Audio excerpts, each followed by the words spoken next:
Hello traders, welcome back to the channel. Myself Sharvan Singh. और आज के हमारे वीडियो में मैंने लास्ट वीक में कौन कौन से ट्रेड लिए थे, किसको क्लोज किया, क्या रीजन था उसका, इन डिटेल में डिस्कस कर रहे हैं, सो दैट आपको भी पता चलेगी कि मैंने क्यों लिया था, क्यों क्लोज किया, what was my thought process. And एक ट्रेडर जब ट्रेड्स लेता है तो क्या उसकी साइकोलॉजी प्रॉब्लम होती है या ओवरऑल परस्पेक्टिव से, चलो देखते हैं।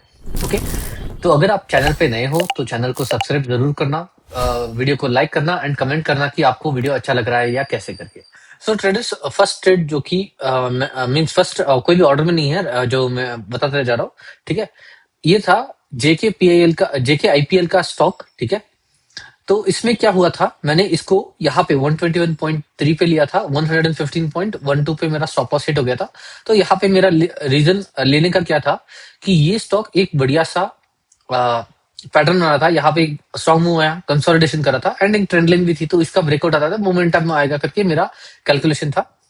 सो इसमें इनिशियली जब मैंने लिया ब्रेकआउट हो रहा था एंड वॉल्यूम भी उस टाइम पे बहुत बढ़िया थे। ओके, तो ऑन दैट बेसिस मैंने लिया, ठीक है। बट थोड़ी देर होल्ड नहीं कर पाया, ऊपर गया, थोड़ी देर ऊपर गया, फिर 124 जाके ये वापस रिवर्स आने लगा, ठीक है। यहाँ पे ये आके मेरा स्टॉप लॉस हिट कर दिया, तो मैंने ये ट्रेड एक क्लोज किया था, ठीक है। मैं अभी स्टार्टिंग में मैंने जो ट्रेड क्लोज किया उसके बारे में डिस्कस करते हैं, फिर जो ओपन है उसके बारे में डिस्कस करेंगे, ठीक है। एक ये था, लास्ट था, और एक था यूरो प्रतीक सेल्स लिमिटेड, ठीक है। इसका क्या एनालिसिस था कि ओवरऑल आईपीओ का बेस था, उसका ब्रेकआउट गया, यहाँ आके एक बहुत ही बढ़िया रेंज कॉन्ट्रैक्शन बनाया, ठीक है। इनसाइड बार के ब्रेकआउट पे मैंने खरीदा, 336.5 पे खरीदा, ठीक है। ये उस दिन बहुत बढ़िया ऊपर गया, बट बाद में वापस पूरा शॉर्ट मार गया, because if you see the market, उस दिन भी सेम हुआ था कि मार्केट पूरा नीचे गया फिर ऊपर आया। सो इसमें भी स्क्वाट मारा, तो मैंने सोचा कि ठीक है भाई चलो, फिर बाद में ये कंटिन्यूस करने लगा, ठीक है। यहाँ पे मुझे फिर बाद में मैंने इसको फ्राइडे के दिन क्लोज कर दिया 352 पे। बट मुझे क्यों मैंने क्लोज किया, द रीजन वॉज कि ये मुझे अभी काइंड ऑफ एक्सटेंडेड लगने लगा था कंटिन्यूसली। अगर आप देखोगे तो यहाँ से ये ऑलमोस्ट 40% का मूव दे दिया है एंड इतना कुछ खास कंसोलिडेशन भी नहीं किया, या यहाँ पे थोड़ा और साइडवेज जाता तो बेटर रहता, बट इमीडिएट गया एंड यहाँ पे भी ये खिंच रहा था। मैंने सोचा था कि ये वीक बनाया है तो यहाँ पे 3-4 दिन कंसोलिडेशन करके फिर निकलेगा, बट ये डायरेक्टली खिंच ही रहा है। सो आई थॉट कि let me close this, okay. And कुछ और भी मैंने ट्रेड लिए थे on that, so overall risk कम कर लूं। एंड ये ट्रेड इतना भी खास नहीं लग रहा था इस पॉइंट ऑफ टाइम पे, तो मैंने इसको क्लोज कर दिया, ठीक है। विद अ माइनर गेन, 336.5 पे खरीदा था, 352.25 इस ये प्राइस पे मैंने क्लियर। ये ग्रीन कलर का मेरा बाइंग प्राइस होगा एंड रेड कलर का मेरा किस प्राइस पे मैंने सेल किया वो बता रहा, ठीक है। नेक्स्ट आता है एडवांस, ठीक है, एडवांस एग्रो लाइफ। सो इसका क्या था कि आईपीओ का बेस का ब्रेकआउट आया, पूरा नीचे आया, यहाँ पे स्ट्रेंथ आई, इनसाइड बार बना, ब्रेकआउट पे मैंने खरीदा था 143.8, कोई प्रॉब्लम नहीं थी।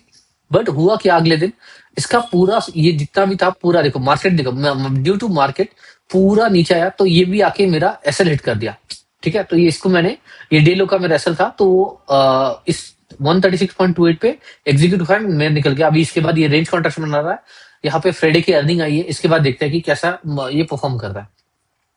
नेक्स्ट था आईआईएफएल लिमिटेड, ठीक है। तो ये अगर आप चार्ट इसको वीकली टाइम फ्रेम में देखोगे, ठीक है, तो एक kind of inverse head and shoulder pattern का ब्रेकआउट दे रहा था on a weekly time frame, which was looking good, ठीक है। मैंने अभी तो ये थोड़ा सा वीक बना के आया है, बट जब मैंने लिया था ये बहुत ही बढ़िया दिख रहा था पैटर्न, ठीक है। ऑलमोस्ट ब्रेकआउट देने के वर्ष पे था एंड वॉल्यूम भी बहुत बढ़िया था।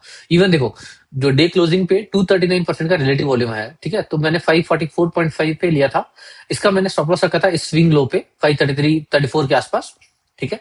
एंड ये मैंने ये सारे जो ट्रेड ले रहा हूँ, इसका जब भी मैंने लिया, एंट्री ली थी, जब भी मैंने एग्जिट किया था, मेरे इंस्टाग्राम स्टोरी पे एंड ट्विटर पे, दोनों पे ट्वीट किया है, उसका स्नैपशॉट जो रहेगा वो मैं डाल दूंगा यहाँ पे, आप एक बार चेक कर लेना। तो 554.1 पे लिया, ठीक है। ये कुछ टाइम तक बहुत बढ़िया ये साइडवेज जा रहा था, उसके बाद पूरा स्क्वाट मारने लगा था, ठीक है। तो ऑन दैट बेसिस की मुझे लाइक रिस्क नहीं लेना था कि ये स्क्वाट मारे एंड टाइम पास करे, उससे अच्छा है कि मैंने सोचा कि, एंड यहाँ पे एक थोड़ा सा हल्का सा रेजिस्टेंस भी था जो मैंने ड्रा किया, यहाँ पे भी रिजेक्शन दिया था, तो कुछ और दिन साइडवेज चला जा सकता है ऐसे सोचा, एंड मैंने इसको थोड़ा सा नेगेटिव में क्लोज कर दिया। ये अगर वापस यहाँ से साइडवेज जाके ब्रेकआउट देता है तो it would be a good trade. No buy और सेल रिकमेंडेशन, जस्ट मेरा जो ऑब्जर्वेशन है वो बता रहा हूँ, ठीक है। उसके बाद पीएसपी प्रोजेक्ट, ठीक है, ये मैंने लास्ट हफ्ते में बताया था 957 पे मैंने लिया था। यहाँ पे इसका एसएल ट्रिगर हो गया था क्योंकि मैंने इस लो का एसएल रखा था। ठीक है, क्योंकि बिकॉज ऑफ मार्केट ये नीचे आया एंड गिरा, ये क्लोज करते इसको हटा देता हूँ। ठीक है, इसके बाद मैंने उसी दिन लास्ट वीक के फ्राइडे ही अगेन वापस इसको लिया था डे हाई पे 955 पे, एंड इसको 991.5 पे खरीदा था क्योंकि अभी मुझे क्या लग रहा है कि ये अभी इंक्लाइनिंग फ्लैग बना रहा है, जो कि बैंकों की ट्रेड, अगर आपने मेरा पुराना बैंकों का ट्रेड लिया है तो उसमें काइंड ऑफ सिमिलर स्ट्रक्चर बन रहा था कि इंक्लाइनिंग आपका फ्लैग बन रहा है। सो उसकी प्रॉपर्टी होती है कि वो ज्यादा सस्टेन नहीं करेगा। ठीक है, यहाँ पे भी वीक आया था, यहाँ ये कंटिन्यूसली, सो मुझे लग रहा था कि ये एक साइडवेज जाएगा या एक डिप मारेगा। ऑन दैट बेसिस मैंने इसको क्लोज कर दिया, तो माइनर गेन है, कोई इसमें ज्यादा नहीं है। ठीक है, and Canfin line same thing, ये भी लास्ट वीक लिया था, सेल किया था, फिर अगेन बाई किया था 121.23 पे। अगले दिन एक अच्छा गया था, ठीक है, बट पूरा स्क्वाट मार दिया यहाँ पे। उसके बाद ये साइडवेज गया था, मैं होल्ड कर रहा था, बट इस पॉइंट ऑफ टाइम पे मैंने इसको थर्सडे क्लोज कर दिया क्योंकि ये ऊपर गया वापस, बट अगेन नीचे आ गया क्योंकि मार्केट ऊपर जा रहा है बट ये स्टॉक नहीं जा रहा था, एंड यहाँ पे सेलिंग प्रेशर भी था। तो मैंने इसको 121.12, सो ऑलमोस्ट देखोगे तो कॉस्ट टू कॉस्ट पे ही क्लोज किया। सो इसमें मेरा कोई प्रॉफिट या लॉस नहीं हुआ है, हार्डली कुछ हुआ है। ठीक है, सो ये थे मेरे जो ट्रेड मैंने ओपन किए थे एंड क्लोज किए थे ऑन दैट बेसिस। अभी जो डिस्कस करेंगे ये मेरे अभी भी ओपन ट्रेड्स है। ठीक है, इसका एक्सप्लेनेशन बताता हूँ कि क्यों क्यों लिया। फर्स्ट थिंग इज, ये था जीआरएससी का चार्ट। ठीक है, तो इसका रीजन क्या था कि ये सिंपल लीनियर मूविंग स्टॉक है। इसने लास्ट टाइम भी 94% का मूव दिया था अर्निंग्स के बाद, बट एंट्री का सही तरीका कहीं पे भी नहीं था। उसके बाद करेक्शन करेगा पूरा। ठीक है, 2 क्वार्टर पूरा रेस्ट किया है इसने। ठीक है, यहां से यहां तक एक बीच में एक मूव दिया, फिर बाद में डेड हुआ, एक पूरा क्वार्टर रेस्ट किया, यहां जाके ये ब्रेकआउट दिया था। इसमें जब मैंने यहाँ पे क्यों बाय किया कि मैं जब इसको एनालिसिस किया था यहाँ पे थर्सडे, तो मुझे जिस तरीके से ये मूव किया था, ठीक है, तो मुझे लग रहा था कि ये और थोड़ा सा रेंज कॉन्ट्रैक्शन बनेगा, 10 EMA को थोड़ा सा टच करेगा, फिर बाद में लूंगा अलर्ट। मैंने यहाँ पे हाई लेवल पे लगा के मैंने छोड़ दिया था, बट हुआ क्या, कल जैसे ही लाइक बिहार इलेक्शन के रिजल्ट मॉर्निंग में ही इसमें मोमेंटम आना स्टार्ट हो गया था। ठीक है, तो जब मेरा अलर्ट आया 950 यहाँ पे इस हाई के आसपास, तब मैंने ऑर्डर पंच किया एंड ये यहाँ पे एग्जीक्यूट हुआ। ठीक है, उसके थोड़ा ऊपर जाके नीचे आया तो यहाँ पे एग्जीक्यूट का, एंड ये क्लोजिंग भी बहुत बढ़िया स्ट्रांग आई है। सो मैं अभी ये नहीं चाहता कि ये डायरेक्टली चला जाए, आई वुड वांट इट कि ये थोड़ा सा साइडवेज जाए, यहाँ पे भले या ये कैंडल बनाए साइडवेज जाए या फिर यहाँ पे ही साइडवेज जाए। जब तक ये 10 EMA पास आ जाएगा तो ये बढ़िया बन जाएगा, वरना ये एक्सटेंड हो जाएगा यहाँ पे 2 कैंडल में ही। सो मैं चाहूंगा कि भाई ये थोड़ा सा साइडवेज जाएगा तो बेटर बनेगा, एंड यहाँ पे वॉल्यूम भी अच्छा है, यहाँ पे अर्निंग्स आया था, उसके बाद वॉल्यूम्स आके ये पुश कर रहा है, which is a good sign. Even यहाँ पे भी आपके बाइंग वॉल्यूम्स थे। ठीक है, एक बेस का ब्रेकआउट भी दे रहा है, which is a good sign. तो चलो देखते हैं कि भाई कैसे परफॉर्म करता है। मेरा अभी स्टॉप लॉस आई थिंक यहाँ कहीं पे होगा, नीचे स्विंग लो का। ठीक है, इसका स्नैपशॉट जो मैंने लिया है वो यहाँ पे आपको डाल दूंगा, तो you can check it out. ठीक है, फिर बाद में ये मैंने लिया था गरुड़ा। ठीक है, तो इसमें ये मैंने ऑलमोस्ट 328 329 लास्ट की क्लोजिंग आवर में लिया था। तो इसमें क्या हुआ था, एक स्ट्रॉन्ग बाइंग फोर्स। ठीक है, उसके बाद एक पूरा बेस बिल्डअप हुआ, उसका ब्रेकआउट हुआ, एंड यहाँ पे एक स्ट्रॉन्ग रिजेक्शन करके नीचे आया, बट सेलिंग कंटिन्यू नहीं हुई। यहाँ पे अगेन कंसोलिडेशन करा है, एंड ये सेकंड इनसाइड बार था। ये देखो, ये कैंडल था, इसके अंदर एक इनसाइड बार, इसके बार और एक inside bar, so double inside bar थे। तो मुझे risk to reward ratio favourable लगा 3.5 का। यहाँ तक अगर मैं 218 219 का स्टॉप लॉस रखूं तो ऑलमोस्ट 3.5% का स्टॉप लॉस मिलता रहा था। तो मैंने सोचा कि इसको खरीद लेते, एंड यहाँ से मूव करने की प्रोबेबिलिटी हायर है क्योंकि वॉल्यूम्स भी मुझे अच्छे दिख रहे थे इस पॉइंट ऑफ टाइम पे। ठीक है, उसके बाद ये लिया संदुमा। ठीक है, तो इसमें भी क्या रीजन था, मेटल सेक्टर है, स्ट्रॉन्ग स्टॉक। ठीक है, एक बहुत ही बड़े बेस का ब्रेकआउट दे रहा था। इसमें मेरे already I think 2 stop loss hit हो चुके हैं। मैंने हमारे पुराने वीडियो जर्नल में एक्सप्लेन किया, you can go and check it out अगर आप नए हो तो स्ट्रॉन्ग बाइंग फोर्स। ठीक है, बेस का ब्रेकआउट रिटेस्ट हुआ पूरा। ठीक है, इसके अंदर जाके यहाँ पे फेल हुआ था। ये रेड कलर का कैंडल है अगर आप देखोगे। ठीक है, एक रेड कलर का बेरिश कैंडल है, 5% लाइक ऑलमोस्ट 9% का कैंडल था। ठीक है, बट सेलिंग कंटिन्यू नहीं हुई। ठीक है, ये अगेन वापस हाई के पास आ रहा है, विच मीन्स की बायर्स आर स्टिल देयर। तो मैंने इसको खरीदा था आफ्टरनून में समथिंग, सो 22.5 पे ये मैंने खरीदा है। इसका डे लो ही मैंने स्टॉप लॉस रखा है, ज्यादा रिस्क नहीं किया है। सो अगर ये यहां से निकलता है तो मैं इन रहूंगा, रिस्क फ्री हो जाएगा। अगर ये और साइडवेज जाता है तो मैं स्टॉप लॉस लेके निकाल दूंगा, क्योंकि देयर इज अ पॉसिबिलिटी कि ऐसे 15-20 दिन और निकाल सकता है। बट मुझे जैसा लग रहा है कि ये कैंडल एक बढ़िया बनी है, इसके बाद मोमेंटम आना चाहिए, या एक दो कैंडल यहाँ पे साइडवेज जाएगा फिर निकल सकता है। सो लेट्स सी कि मार्केट कैसे प्ले आउट करता है। एंड इलेक्शन के रिजल्ट भी आ गए, क्योंकि बीजेपी जीत गई है, so that is a positive sign for the market.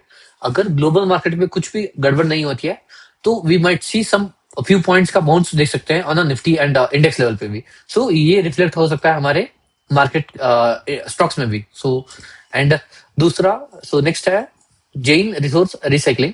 सो ये मैंने लास्ट वीक में एक्सप्लेन किया था कि यहाँ पे मैंने बाई किया था फ्राइडे के दिन 386.75 पे। ठीक है, इसका मेरा डे लो का स्टॉप लॉस था, ये अभी भी चल रहा है। ठीक है, एक बहुत बढ़िया एक मूव दिया, ऑलमोस्ट आई थिंक 13% के गेन में हूँ, आई थिंक समवेयर हियर। हाँ, यहाँ से यहाँ क्लोजिंग, हाँ 13% के आसपास क्लोजिंग है। बट ये अभी भी बहुत बढ़िया परफॉर्म कर रहा है। सो मैं इसको ट्रेल कर रहा हूँ जस्ट विथ समवेयर यहाँ कहीं पे मैं अपना ट्रेलिंग, अभी तक तो 400 पे मेरा ट्रेलिंग एसएल है, मैं इसको अपडेट करना है। सो मे बी समवेयर हियर मैं रखूंगा, सो दैट ये अगर साइडवेज जाके फिर से निकलता है, अगर यहाँ से निकलता है तो फाइन, अगर साइडवेज जाता है और थोड़ा टाइट बनता है एंड 10 EMA के पास आ जाता है तो एक पिरामिड करने के लिए मौका मिल जाएगा। So let's see how it place out. ठीक है, सो ये एक ट्रेड अच्छा चल रहा है। एंड जीएम ब्रीवरीज, जीएम ब्रीवरीज, ठीक है, इसका एक अर्निंग्स के बाद एक बहुत ही स्ट्रॉन्ग 75% का मूव आया। ठीक है, उसके बाद करेक्शन किया 20 EMA से अंडर कट करके ये वापस स्ट्रॉन्ग क्लोज किया यहाँ पे, तब मैंने इसको लिया था। ठीक है, एंड ये अभी लाइक टाइम पास कर रहा है क्योंकि मार्केट है, बट आई थिंक या तो ये एक बार एसएल ले सकता है। ठीक है, अभी मेरा आई थिंक इसमें 5% का ही एसएल है डायरेक्टली, बीच में कहीं है। ठीक है, ये इस पॉइंट, इस बाइंग प्राइस से आप 5% कैलकुलेट करना, वहां पे मेरा एसएल है। तो आई थिंक अगर एसएल लेता है तो भी ठीक है, या फिर निकलता है तो भी ठीक है, लेट्स सी।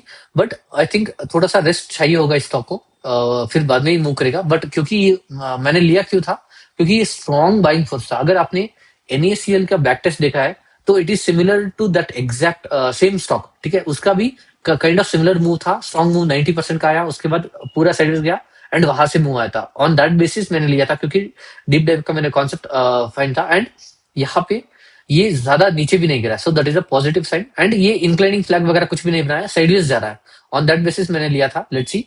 एंड अगर मुझे लगा कि इसका स्विंग लो एसएल शिफ्ट करना है तो मैं कर दूंगा, सो थोड़ा सा हाई हो जाएगा, 5.5 या 6 आ जाएगा, बट दैट इज ओके। ठीक है, तो ये थे मेरे टोटल ओवरऑल ट्रेड्स जो मैंने इस वीक लिए हैं, क्लोज किए हैं ऑन ऑल। ठीक है, मोटा मोटी कुछ खास गेन्स वगैरह नहीं है। ठीक है, एंड लेट्स सी कि ये एक ट्रेड अच्छा चल रहा है। एंड मुझे लाइक अगर मंडे से लाइक आई एम एक्सपेक्टिंग, अगर यहाँ से मार्केट अच्छा बाउंस आता है तो संदूक हो गया। ठीक है, ये चार्ट है, तो ये अगर यहाँ से निकलता है तो देर इज और एक अपॉर्चुनिटी है कि भाई यहाँ पे पिरामिड भी कर सकते हैं, क्योंकि ओवरऑल लीनियर मूविंग स्टॉक है। यहाँ पे भी अगर आप देखोगे, यहाँ से इसने ऑलमोस्ट 50% का मूव दिया था in no matter of time, फिर करेक्शन किया, बाउंस करके आया। ठीक है, गरुड़ा भी सेम लाइक रेस्ट पे है, ये करेक्शन करके निकल रहा है। ठीक है, तो लेट्स सी कि कैसे प्ले आउट करता है अगला वीक।